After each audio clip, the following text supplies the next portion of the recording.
general chemistry. Today we're going to talk about another property of covalent bonds, and that property is called resonance. This one is a little bit thicker of material. It's a little bit harder to understand, but hopefully we can break it down and really understand what resonance is. All right, so first things first, we're going to draw the Lewis structure for ozone, O3.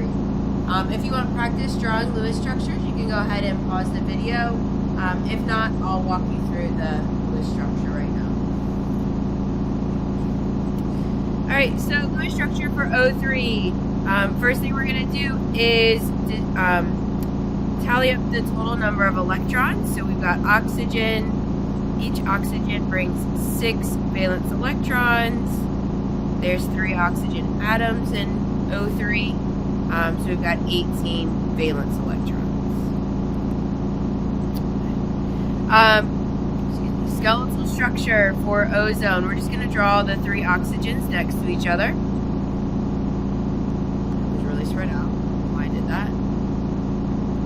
Alright. And then we're going to start with bonding pairs and then distribute electrons from there. So 1, 2, 3, 4, 5, 6, 7, 8, 9, 10, 11, 12, 13, 14, 15, 16, 17, 18. So all the electrons that I have are on the screen. I cannot add any more. But when I go back and double check, valence shows this guy's touching 2, 4, 6, 8. This guy's touching 2, 4, 6, 8. But this one in the middle is only touching 2, 4, 6. So we need to explore a double bond here. So I'm going to take from somebody that is happy or satisfied, and I'm going to throw them into a double bond. So just rearranging those electrons, and now we have the Lewis structure for ozone. Okay. Well, let's say, and this is something that we can do, right? This is something we certainly can do. Let's say we put some sort of chemical tag on this oxygen here. And then we started looking at that oxygen. Well, the way that this is drawn now, this oxygen has 3 lone pairs. This oxygen has 1 bonding pair, right? But what if I kept the tag on that oxygen,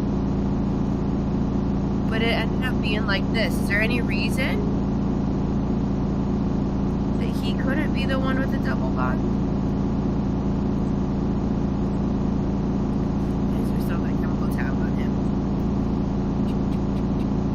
Now if I look at the structure, now if I looked at it, I would say, okay, well this oxygen now has 2 lone pairs, and this oxygen now has a double bond. So which one of these structures is the correct structure? Which one's right?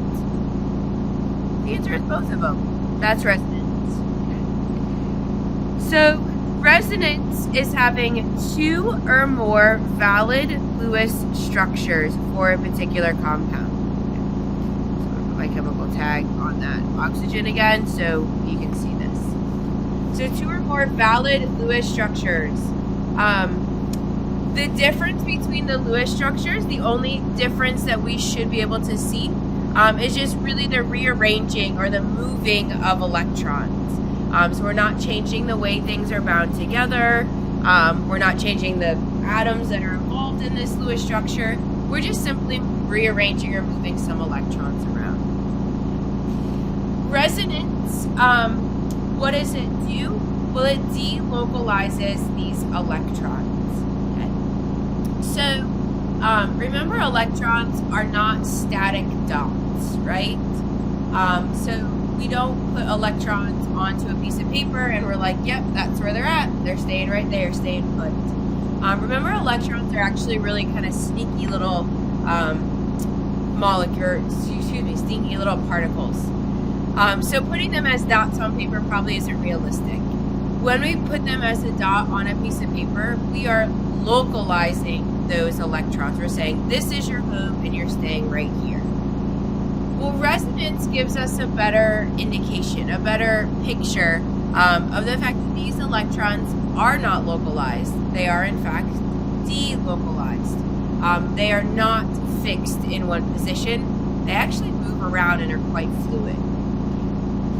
So when we look at these two resonance structures, that double bond actually is not either on the right or on the left. That double bond is actually in constant motion. So it's kind of bouncing back and forth between the left-hand side and the right-hand side. So this is more of kind of a fluid double bond. It's constantly moving. Okay. Let me give you this example. If I were to reach in and I were to study this molecule, and I, as the scientist, measured this bond angle and I measured this bond angle, what we would expect to find, bond length, what we would expect to find is I would reach in and I would find one bond that's smaller, right, because it's a double bond, it would have a higher bond energy. And I would find another bond that's longer, it would have a weaker bond energy. That's what we would expect to find based on the way that it's written. But what actually happens when I reach in and I study these two bonds, what I find is they're actually the exact same length and the exact same energy. How can that be? When I reach in, what I find is each of these bonds is a little bit shorter than a single bond, but a little bit longer than a double bond. Kind of a hybrid of sorts. When I look at the bond energy, it's a little bit weaker than a double bond, but a little bit stronger than a single bond. Again, kind of somewhere in the middle. So what we find is these electrons are moving so fast back and forth that essentially this bond is not a single bond. It's kind of like a 1.5 bond. And this bond over here is not a double bond. It's actually kind of like a 1.5 bond as well.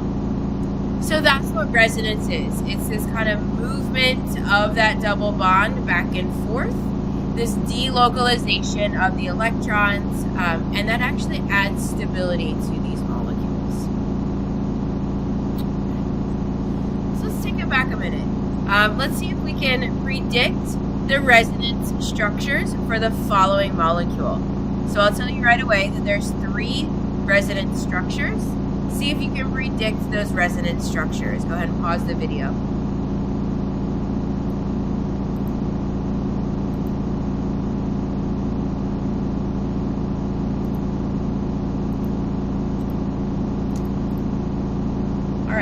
So let's draw first a Lewis structure for this guy.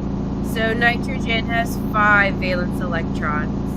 Oxygen has 6, and there's 3 oxygens.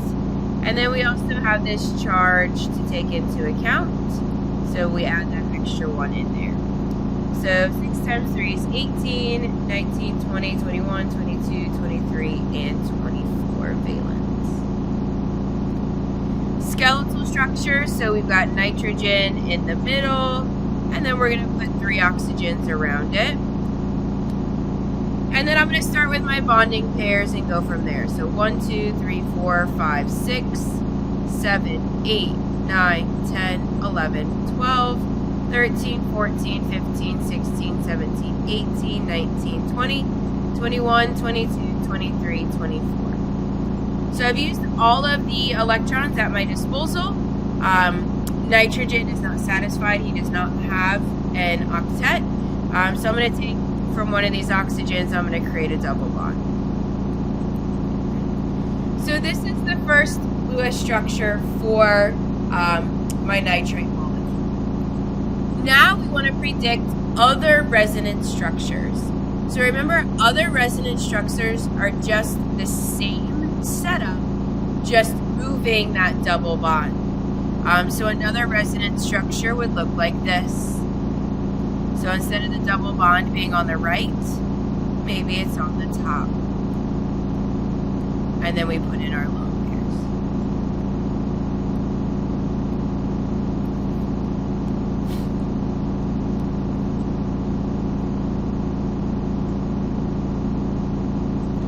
And then the third resonance structure, instead of the double bond being on the right or on the top, now the double bond is to the left. And that's the third resonance structure. So then we just need to kind of depict this process of it flowing from one to the other. So we put each of these structures in brackets.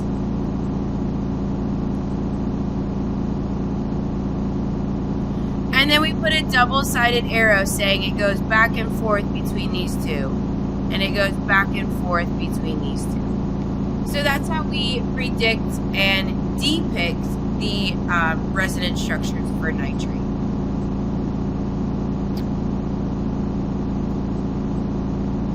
So here's our resonance structure for nitrates. That's exactly what we had depicted on the previous slide. You might see something called a hybrid structure.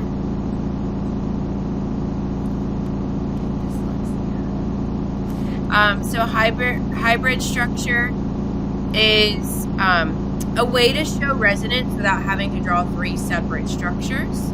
So the way that we draw a hybrid structure is we would draw our nitrogen, our three oxygens with a single bond, and then we kind of use a dotted line to say, you know what, that double bond bounces back and forth, bounces back and forth, bounces back and forth. So in this case, we're using kind of a dotted line to depict the movement of that double bond. And because that double bond is kind of in motion here, we don't typically use lone pairs. So here's what the hybrid structure would look like in a much neater fashion. So that's what a hybrid structure would look like. So as I mentioned before, and I really just kind of want to drive this point home. As I mentioned before, if I were to go in and I were to explore and measure these bonds on this nitrate molecule, what I would not find is a single bond, and a double bond.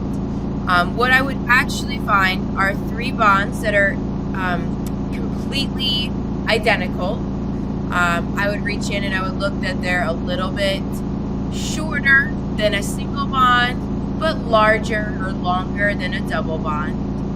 And so in this case, if I were to measure these bonds, I would measure them to be basically 1 1/3 of a bond. So a little bit longer than a single, not quite as long as a double. A little bit stronger than a single, not quite as strong as a double.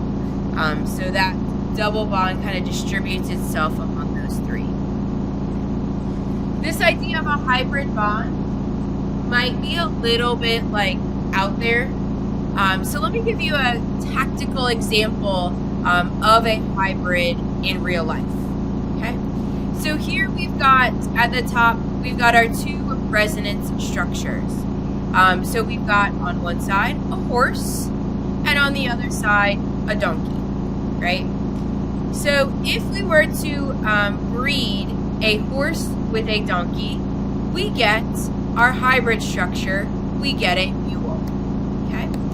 So a mule is going to be a little bit taller than a donkey, but not quite as tall as a horse. His ears are going to be a little bit longer than a horse's, not quite as long as a donkey's. His tail is going to be a little bit like a horse, a little bit like a donkey, but somewhere in the middle. Okay? So a mule is a hybrid of these two animals.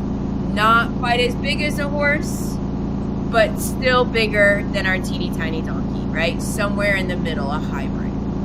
And chemical bonds work much the same way, okay? So not quite as long as a single bond, but certainly a little bit longer than a double bond. So that is resonance. I hope you guys found this helpful.